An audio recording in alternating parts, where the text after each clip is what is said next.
শুক্রবারে আরব দেশে কিভাবে সময় কাটাই আমরা যারা কাজ করি।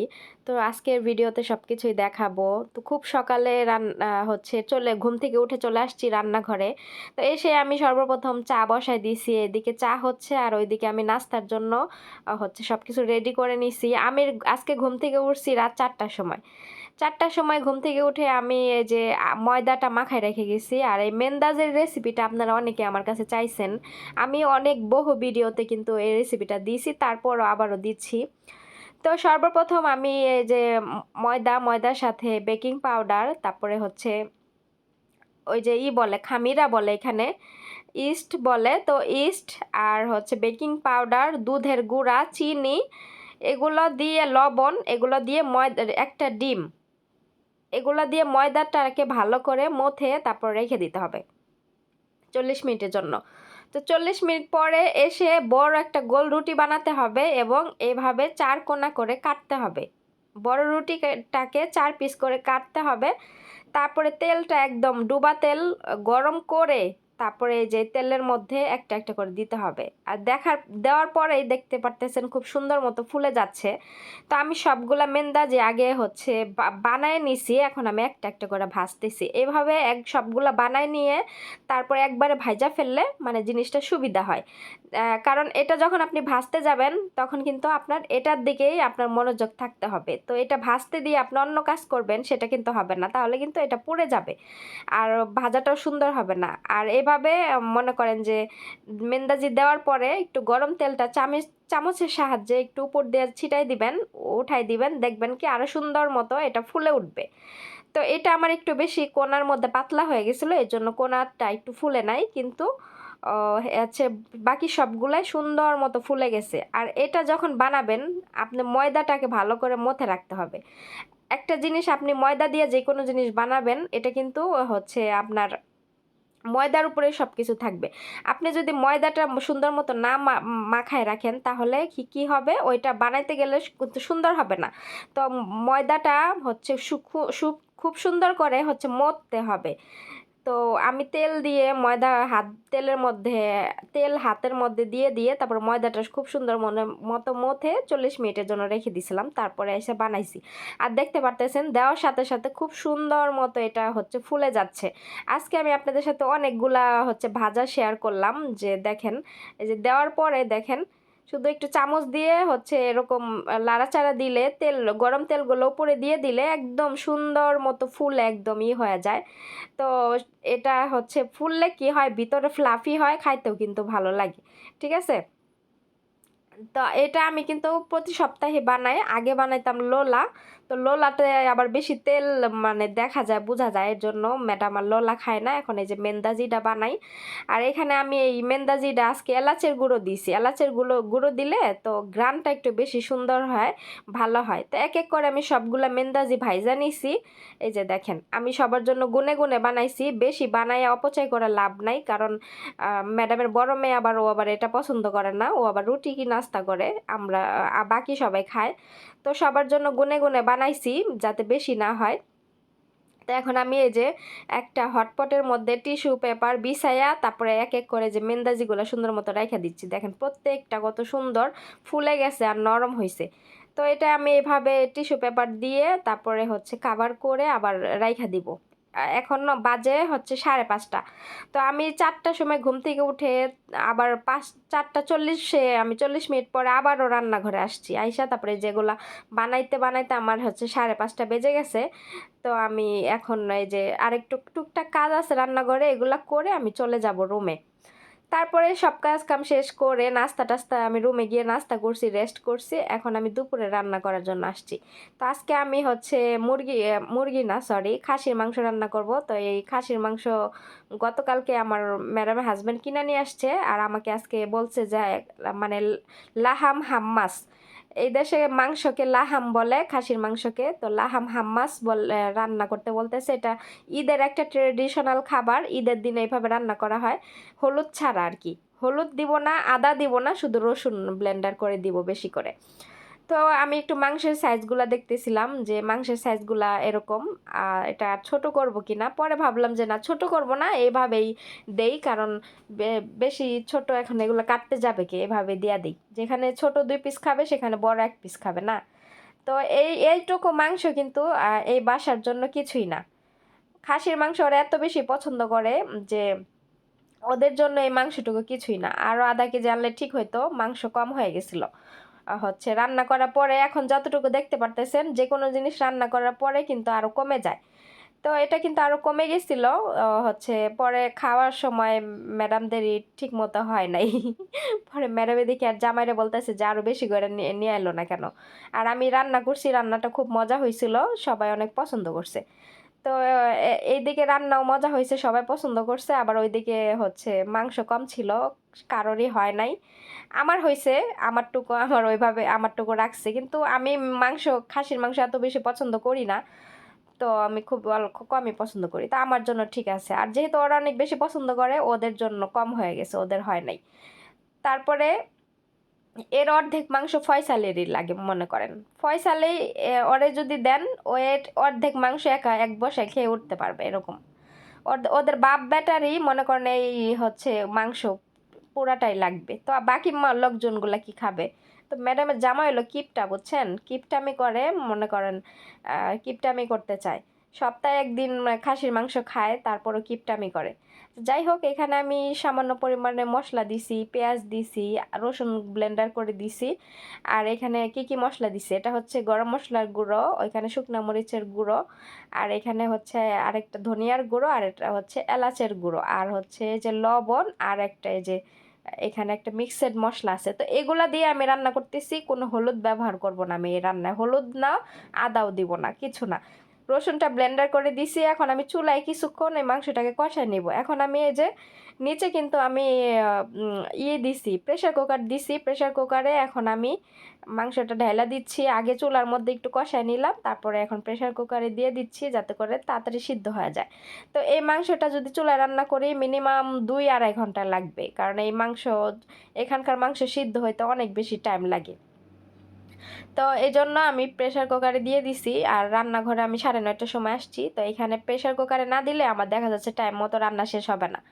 তো এই জন্য আমি সুবিধার জন্য প্রেশার কুকারে দিয়ে দিলাম। এখন কাভার করে দিয়ে তারপরে আমি এটা টাইমটা সেট করে দিব। আমি টোটালি 30 মিনিট দিছিলাম এখানে, কারণ 30 মিনিট দিলে হবে, যেহেতু এই মাংসের কোনো হাড্ডি নাই, হাড্ডি ছাড়া মাংস, তো 30 মিনিট দিলে হবে। তো আজকে শুক্রবারের দিনটা সকাল থেকে এইভাবে আমি হচ্ছে সকাল থেকে নাস্তা দিয়ে শুরু করলাম। তারপরে তো টুকটাক অনেক ঘরের কাজ করছি, তো সেগুলো তো আর আপনাদের সাথে শেয়ার করতে পারি নাই, কারণ বাসায় সবাই ছিল ওই সময়। ক্যামেরায় ভিডিও করব নাকি কাজ করব, আসলে আপনারা অনেকে দেখে মনে করেন যে ভিডিও করাটা মনে হয় খুব সহজ, আসলে সহজ কাজ না। দেখেন, এই যে আমি যে কাজ করতেছি, আমার ক্যামেরাটা সেটিং করতে হয়, তারপরে আবার এখানে কাজ শুরু করতে হবে, তারপর এখান থেকে আবার আরেকটা জায়গায় ক্যামেরা ঘুরাইয়া তারপরে সেখানে ক্যামেরাটা সেটিং করে আবারও কাজ করতে হয়। তো এইভাবে দেখা যাচ্ছে ক্যামেরার দিকেও আমার সময় দিতে হয়, আবার রান্নার দিকেও সময় দিতে হয়। তো এই জন্য আমার একটু রান্না করতে দেখা যাচ্ছে অনেক সময় অনেক দেরি হয়ে যায়, আহ, দেরি হয়ে যায়। তো এই জন্য হচ্ছে তাড়াতাড়ি রান্নাঘরে আসি। রান্নাঘর আর আমার কথা কিন্তু উল্টাপাল্টা হয়ে যাচ্ছে, আমি মনে করেন যে অসুস্থ, আমার ঠান্ডা জ্বর, তারপরে অনেক খারাপ অবস্থা। গতকাল থেকে আমার হচ্ছে ঠান্ডা জ্বর, দুপুর থেকে হঠাৎ করে ঠান্ডা জ্বর এসে গেছে, জানি না। দোয়া করবেন সবাই যাতে তাড়াতাড়ি সুস্থ হই, কারণ সুস্থ না হলে তো কাজ কাম এগুলোর দিকে মন বসবে না। আপনাদেরকে আমি এর আগের ভিডিও বলছি যে আমার হাত পা অনেক ভাঙ্গা চলে আসতেছে, আমার মনে হয় যে জ্বর আসবে, ঠান্ডা লাগবে, এই জন্য এই অবস্থা আগের থেকে হয়েছিল। তো এখন আমার ওই যে ঠান্ডা জ্বর, এখন কি করব, কাজ করতে হবে, কিছু করার নাই।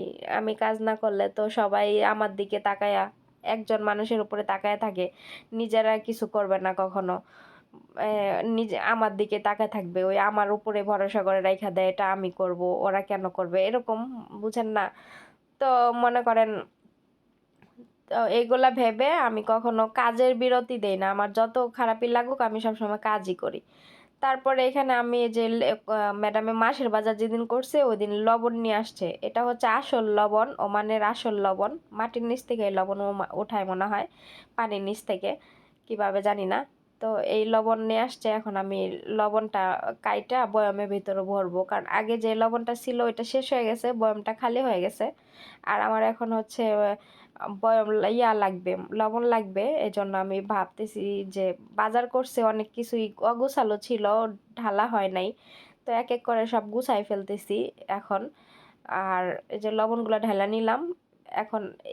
পুরাটা জায়গা হয় নাই, আরেকটা বয়াম আছে ওইটাতে আবার কিছুটা ঢালা নিছি, এই করছে আর কি। তো ওইদিকে মাংসটা হচ্ছে দিয়ে দিছি, কি বলে, প্রেসার কুকারে।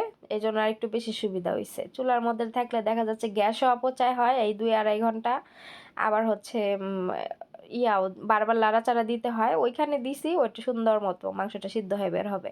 তো অনেকেই হচ্ছে যেসব আপুরা বিদেশে থাকো, আপুরা কমেন্ট করবেন যে আপনারা যে মাংস রান্না করেন আপনাদের কত টাইম লাগে যদি চুলায় রান্না করেন। এই দেশের মাংস অনেক সিদ্ধ হইতে সময় লাগে, দেখা যায় অনেক মনে হয় যে খাসিগুলা মনে হয় বুইড়া খাসি, আর মনে হয় বাসি খাসি নাকি জানি না, কবে জবাই করে নিয়ে আসছে, ফ্রেশ মাংস না। ফ্রেশ মাংস হইলে মনে করেন যে রান্না করলে সময় লাগে না বেশি, আর এটা মনে হয় ফ্রেশ মাংস না, এই জন্য রান্না করতে অনেক বেশি সময় লেগে যায়। তারপরে আমি এক এক করে ওই যে স্টোর রুমটা ওইটাও একটু গুছায় নিতেছিলাম, কারণ ওইখানেও একটু এলোমেলো ছিল। তো আমি যখনই রান্না বান্না করি সব কিছু একটু গুছানোর চেষ্টা করি। আর এখানে দেখেন একটা হালাওয়া নিয়ে আসছে, এটা হচ্ছে ওমানি হালাওয়া। তো ওমানিরা এই যে গাহওয়া বানাইছি না, আপনাদের গতকালের ভিডিওতে দেখছেন। তো এই গাহওয়া দিয়ে এই হালাওয়া খায়। গাহওয়া হচ্ছে তিতা আর এই হালাওয়া হচ্ছে মিষ্টি। তো ওরা এক চুমুক গাহওয়া খায় আর এক চামচ এই হালাওয়া খায়, এই জন্য ওদের কাছে ওই তিতা ভাবটা লাগে না, ওদের কাছে মিষ্টি লাগে। তো এটা আমার ম্যাডামের হাজবেন্ড আনছে, আয়না খায় না, ওইভাবে রেখে দিছে। আমি আবার একটু আপনাদের সাথে শেয়ার করলাম যে দেখেন ওমানের হালুয়া কেমন, একবারে কালা কুটকুটা। আমার কাছে ভাল লাগে না, আমি জীবনেও মানে একটু চাইকাও দেখি নাই, বুঝছেন। এতদিন ধরে এ বাসায় থাকি, আমি জীবনে ওরা এগুলো আনে খায় আমি চাইকাও দেখি না, কারণ আমার রুচিতে আসে না। আমার যে জিনিস আবার রুচিতে না আসে আমি ওই জিনিস চাইকাও দেখি না, এরকম আমি। তারপরে দেখেন এই যে গাছটা মাশাআল্লাহ অনেক বড় হয়েছে। আমি প্রতিদিন এই গাছটা এরকম হাত দিয়ে ধইরা, তারপরে এই যে পানিগুলা পাতার মধ্যে ছিটাই দেয়, এতে করে পাতাগুলা মনে করেন পরিষ্কার থাকে, আর হচ্ছে একদম ফ্রেশ থাকে, পাতাগুলা সুন্দর দেখা যায়, মরা মরা ভাবটা চলে যায়।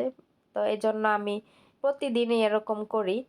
তো গাছটা মাশাআল্লাহ অনেক বড় হয়েছে। আমি ভাবছিলাম গাছটা মরে যাবে, কিন্তু গাছটা মরে নাই, মাশাআল্লাহ অনেক বড় হইতেছে। আমি আবার একটা কাঠি দিয়ে মাঝখানে তো এটারে মানে বায়া বায়া যাতে উঠে এরকম সিস্টেম করে দিছি, আরো বড় হবে এটা।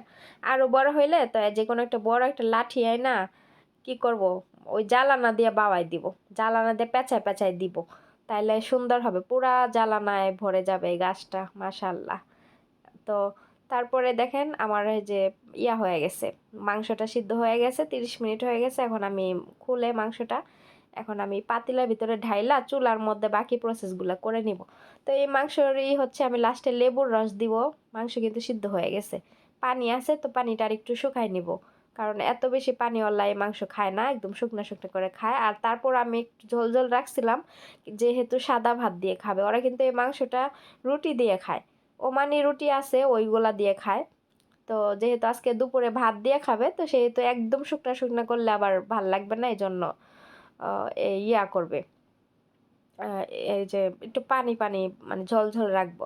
আর এই রান্নাটা কিন্তু রেজালা আছে না, অনেকে খাসির মাংসের, মুরগির মাংসের, গরুর মাংসের রেজালা রান্না করেন না হলুদ ছাড়া, তো প্রায় কিছুটা ওই রকমের রান্না। অনেকে সাদা মাংস রান্না করেন না যে হলুদ ছাড়া, তো এই মাংসটা ওই রকমই খাইতে কিন্তু অনেক মজার। আমি কিন্তু অনেক কিছু একদম পরিপাটি করে সব কিছু দিয়ে সুন্দর মতো রান্না করছি। আমি তো আর আরবিদের মতো ওইভাবে রান্না করি না, যে লবণ দেই নাই, তেল দেই নাই, তারপরে কোনো কিছুই দেই নাই, মশলা দেই না, ওই রকম ভাবে তো আর আমি রান্না করি না। আমি যতটুকু যে পরিমাণের লাগবে সব কিছুই আমি দিয়েছি। তবে হ্যাঁ, আমি এখানে আদা দিই নাই, ঠিক আছে, এই মাংসতে আদা দেয় না, শুধু রসুনটা বেশি করে দিয়ে ব্লেন্ডার করে দেয়, আদা দেয় না এই মাংসে। তো আমি আগে আদা দিতাম, আমার ম্যাডামে কীভাবে যেন বুঝে ফেলতো যে আদা দিছি, পরে আমার ম্যাডামে নিষেধ করছে যে আদা দেওয়ার জন্য। তারপর থেকে আমি আদা দেই না, আমি খালি রসুন দিয়ে রান্না করি, খুবই মজা হয়। তো আমি যখন রান্না প্রথমে বসাইছিলাম তখন আমি একটা পেঁয়াজ কুচি করে দিছিলাম, যাতে মাংসের স্মেলটা অনেক বেশি সুন্দর আসে যখন আমি দিব, প্রেসার কুকারে দিব। তো বাকি পেঁয়াজগুলো আমি এখন দিয়ে দিচ্ছি, কারণ একসাথে যদি সব পেঁয়াজ দিয়ে রান্না করি তাহলে এই দেশের পেঁয়াজগুলা মানে একদম গলে যায়। আর আমার ম্যাডামের হাজব্যান্ড এত গলা পেঁয়াজ পছন্দ করে না, যাতে একটু আনাম আনাম থাকে, এই জন্য দেখতে সুন্দর লাগে ওই রকম পছন্দ করে। এই জন্য আমি তাদের পছন্দ মতোই রান্না করার চেষ্টা করতেছি। তো এই দেখেন আমি পেঁয়াজগুলো দিয়ে দিলাম। এখন এই যে আমার রান্না কিন্তু প্রায় শেষের দিকে, দেখেন একদম মাখা মাখা করে ভুনা করছি। তো এইভাবে আমি রাখবো, আর বেশি শুকাবো না, কারণ আর বেশি শুকালে পরে দেখা যাচ্ছে ভাতের সাথে খাইতে ভাল লাগবে না। তো আমি একটু এরকমই মাখা মাখা রাখবো, যাতে করে হচ্ছে ভাতের সাথে সুন্দর মতো খাওয়া যায়। আর এই যে একটা আমি একটু চাপ দিয়ে দেখলাম যে সিদ্ধ হয়েছে কিনা, তো মাশাআল্লাহ অনেক সুন্দরভাবে মাংসটা একদম সিদ্ধ হয়ে গেছে। আর এক পিস খেয়ে আমি টেস্ট করছিলাম লবণ, একদম সব কিছু পারফেক্টভাবে হয়েছে। লেবু দিছি আমি এখানে 2টা লেবু রস করে দিছি। তো মাশাআল্লাহ আলহামদুলিল্লাহ আজকে জুমার দিনের রান্নাটা আমার কাছে অনেক সুন্দর হয়েছে, অনেক মজা হয়েছে। তো ওরা খাওয়া দাওয়া করে সবাই অনেক প্রশংসা করছে, বলছে রান্না একদম পারফেক্টভাবে হয়েছে, সব কিছু সুন্দর মতো হয়েছে রান্না, আর অনেক ভালো হয়েছে। ঠিক আছে, তো আমার হচ্ছে এতটুকুই যে রান্না খেয়ে সবাই প্রশংসা করছে, এতটুকুই আমার কাছে ভালো লেগেছে। আমার আহ, কিছু কারোর জন্য কিছু করলে যদি প্রশংসা পাওয়া যায় তাহলে নিজের কাছেও কিন্তু ভালো লাগে, তাই না? তো এই যে দেখেন আমার রান্না বান্না কিন্তু শেষ, এখন আমি নামাই ফেলবো, এভাবে রেখে দিব, তারপরে রুমে চলে যাব। তো আজকের ভিডিও এখানে শেষ করছি, সবাই ভালো থাকবেন, আল্লাহ হাফেজ।